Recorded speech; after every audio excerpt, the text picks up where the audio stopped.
Imagine arriving at an airport for a connecting flight. You grab your boarding pass, check the departure board, maybe buy a coffee while you wait. A few hours later, you get on your plane and leave. Pretty normal. But what if you couldn't leave? Not for a day, not for a week, not even for a year. What if you were trapped inside an airport for 18 years? No hotel, no apartment, no home. Just endless hallways, plastic chairs, and thousands of strangers passing by every single day. It sounds impossible, but that's exactly what happened to one man. His name was Mehran Karimi Nasseri, and his bizarre story would become one of the strangest real-life situations ever recorded. Chapter 1. A Man Without a Country. To understand how this happened, we need to go back to the 1970s. Mehran Karimi Nasseri was born in Iran. As a young man, he became involved in political activism. According to his account, this eventually led to problems with the Iranian government. He claimed he was expelled from the country and forced to live as a refugee. Whether every detail of his story was accurate remains debated even today. But one thing is certain. By the late 1970s and early 1980s, Nasseri was living a difficult and uncertain life. He moved from country to country throughout Europe, searching for stability, searching for a place where he could finally settle down. Eventually, he was granted refugee status. At least, that's where the story should have ended. Instead, everything was about to go wrong. Chapter 2. The documents disappear. In 1988, Nasseri was traveling through Europe. His goal was to reach the United Kingdom. He believed Britain would become his new permanent home. To travel internationally, he carried several important documents: papers proving his refugee status, identity documents, travel authorization, everything he needed. Then disaster struck. Somewhere during his journey, those documents disappeared. Different versions of the story exist. Some reports claim they were stolen. Others suggest they may have been lost. Regardless of what happened, the result was the same. Without those papers, Nasseri suddenly found himself trapped in a bureaucratic nightmare. Because in the world of international travel, documents are everything. Without them, proving who you are becomes incredibly difficult. And that's exactly the situation he found himself in. Chapter 3. Arriving in Paris. Nasseri eventually arrived at Charles de Gaulle Airport in Paris, France. One of the busiest airports in Europe. Millions of passengers pass through every year. For most people, it was simply a temporary stop. But for Nasseri, it became home. Airport officials quickly discovered he lacked the documents needed to continue traveling. At the same time, sending him elsewhere proved complicated.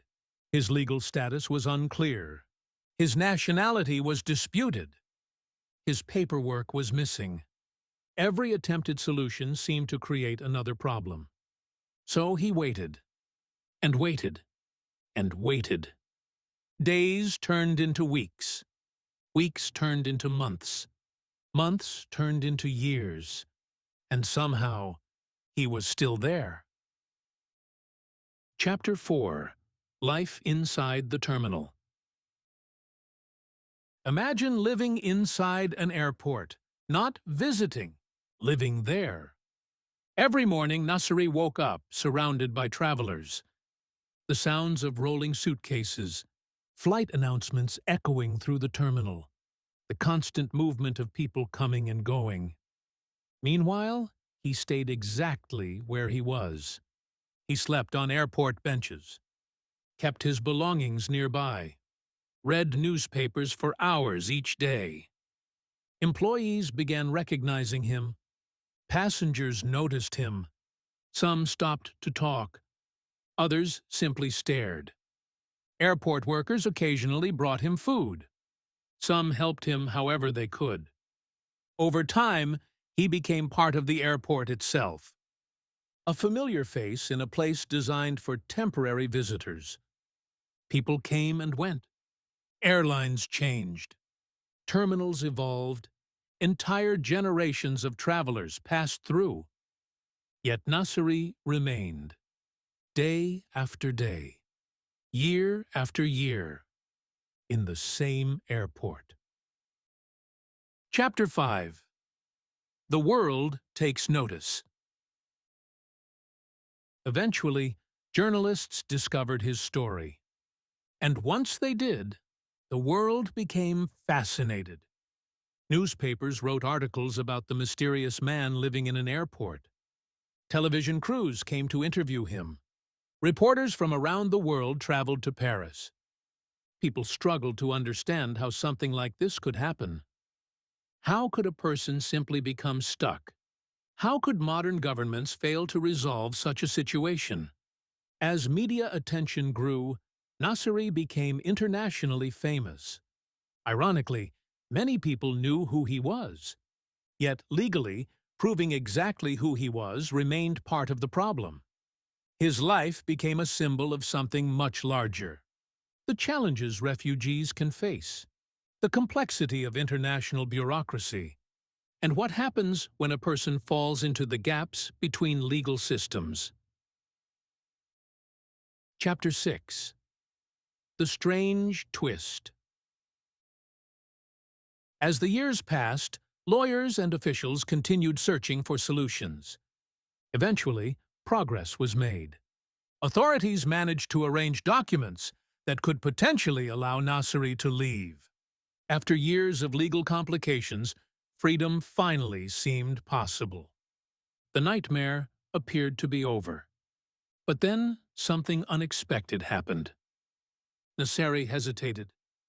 After spending so many years inside the airport, life outside had become unfamiliar.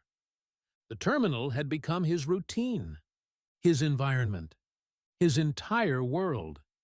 Imagine spending nearly 2 decades in the same place. The airport wasn't just where he lived.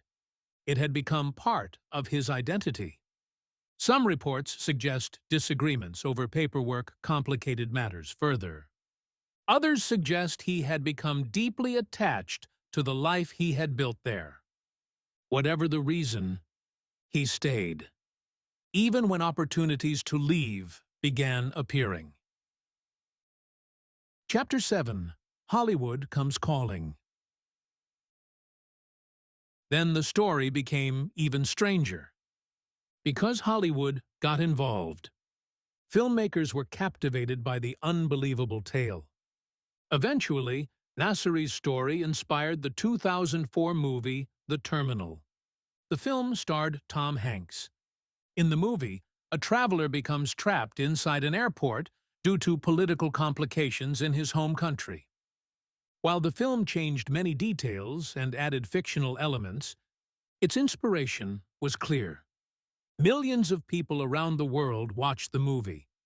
Many had no idea it was based on a real person, a real man, living in a real airport. For years, while everyone else moved on with their lives. Chapter 8. Leaving the Airport. After approximately 18 years inside Charles de Gaulle Airport, the story finally changed.